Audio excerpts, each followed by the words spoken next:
오늘 판테리가 여러분들에게 들려드릴 이야기는 미국에서 일어난 한인 쌍둥이 자매 살인 미수 사건입니다. 그럼 바로 시작하죠. 때는 1974년 한국에서 태어난 일란성 쌍둥이 자매 진아한과 써니한. 겉보기엔 구분이 어려울 정도로 닮은 두 사람이었지만 삶의 방향은 극단적으로 달랐습니다. 어린 시절 두 자매는 부모가 이혼을 하면서 외할아버지가 살고 있는 시애틀로 이민을 떠나게 됩니다. 성실한 한인 가정의 딸로 자란 그들은 학업 성적도 뛰어났고 고등학교 졸업식 날엔 나란히 공동 수석으로 졸업장을 받았습니다. 하지만 성인이 되면서 두 사람의 길은 완전히 달라졌습니다. 언니 써니는 법대에 진학해 변호사의 길을 걸었고 반면 동생 진아는 점차 타락의 길로 접어들었습니다. 진아는 고교 졸업 후 카지노 딜러로 일하던 중 도박에 중독되었으며 빚 역시 늘어나기 시작했죠. 그러면서 돈을 갚기 위해 타인의 수표나 신용카드를 훔치는 등 전과가 쌓이기 시작했습니다. 그러나 그녀는 늘 자신의 불행이 언니 때문이라고 여겼습니다. 그 이유는 1994년 진아가 언니의 신용카드를 훔쳐 무단으로 사용하다가 써니가 직접 경찰에 신고한 일이 있었습니다. 실제 기록엔 진아가 신용카드와 차량을 무단으로 사용하다 언니에게 폭행을 당했다는 내용이 그대로 남아 있었죠. 이때 진아가 체포된 사건은 두 사람의 사이에 균열을 생기게 만들었습니다. 그 이후로 진아하는 주변 사람들에게 종종 이렇게 말했습니다. 언니가 날 망쳤어. 언니를 죽이고 싶어.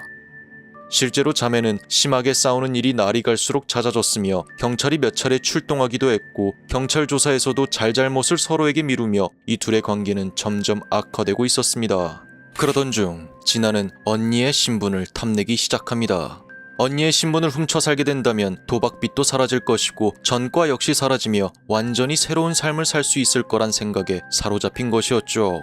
그리고 2년 뒤인 1996년 그녀는 그 끔찍한 계획을 실행에 옮깁니다. 11월 6일 진아는 자신이 알고 지내던 10대 소년 2명에게 접근합니다. 한 명은 15살, 다른 한 명은 16살. 진아는 이들에게 권총과 현금을 제공하고 이렇게 지시합니다. 내 언니를 납치해. 가능한 빨리. 그 여자를 없애버려. 그 대가로 언니의 차, 신분증, 신용카드를 주겠다고 약속까지 했습니다. 그리고 그날 오후 세 사람은 슈퍼마켓에 들러 밧줄과 테이프 그리고 공업용 고무장갑 등을 구입합니다. 모두 범행에 사용하기 위한 준비물이었습니다. 이후 써니안이 살고 있는 한 아파트로 향했습니다. 그런데 그 시각 써니는 아무것도 모른 채 평범한 오후를 보내고 있었죠. 함께 지내는 룸메이트 헬렌도 그 자리에 있었습니다. 그리고 오후 5시 30분경 집에 초인종이 울립니다.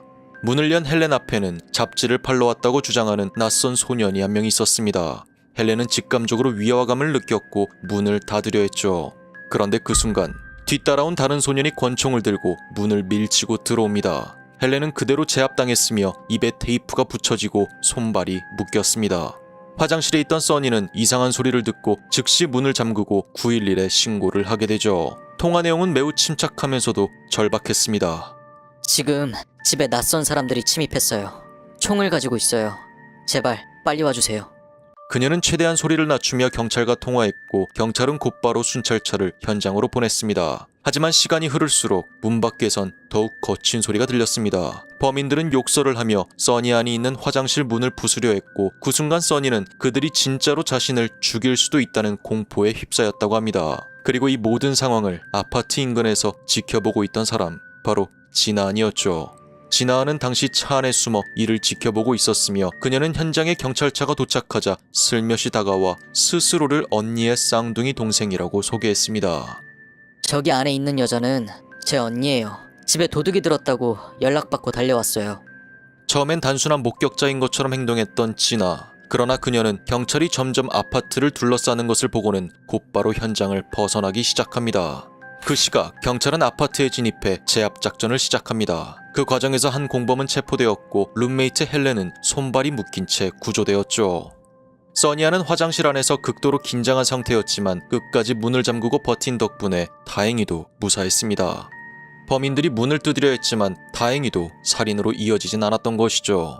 결국 써니는 어떠한 신체적 피해도 입지 않았고 침착한 대응과 빠른 신고로 생명을 지켜낼 수 있었습니다. 이후 체포된 소녀는 곧바로 자백했습니다. 범행은 모두 진아한이 지시한 것이며 그녀가 모든 계획과 도구를 마련했다고 진술했습니다. 그 무렵 진아는 다른 공범 소년과 함께 샌디에이고로 도주 중이었죠.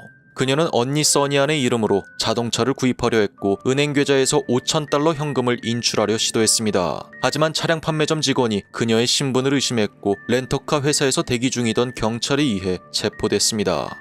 진아의 가방 속에는 써니의 운전면허증, 신용카드, 그리고 밧줄과 고무장갑 구매 영수증이 고스란히 들어있었습니다. 그리고 체포 사실이 알려진 후 진아안에 대해 또 다른 이야기가 공개됩니다. 바로 진아안이 탈옥수였다는 것.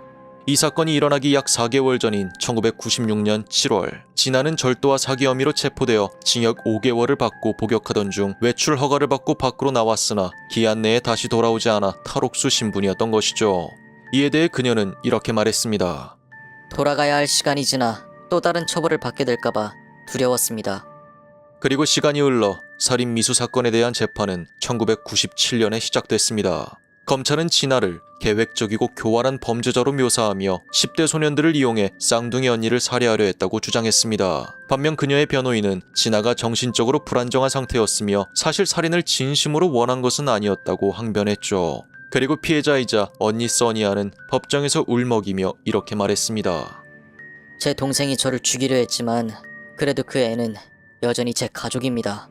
그녀는 살아남았지만 가장 가까운 존재가 자신을 죽이려 했다는 사실은 그 어떤 상처보다 깊은 충격으로 남았습니다. 그러나 이에 대해 진아하는 언니가 자신을 범인으로 만들고 있는 것이다 라는 이상한 말을 하기 시작합니다. 처음부터 언니를 살해하려는 의도는 1도 없었으며 오히려 언니가 자신을 오랫동안 감옥에서 못 나오게 하려고 거짓말을 하고 있는 것이다 라는 주장을 하기 시작했던 거죠. 그러나 배심원단은 검찰의 손을 들어주었습니다.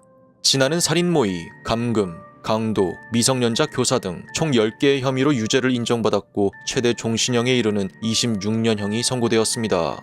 그리고 그로부터 21년 뒤 진아는 모범수로 평가되어 2018년 가석방되었습니다.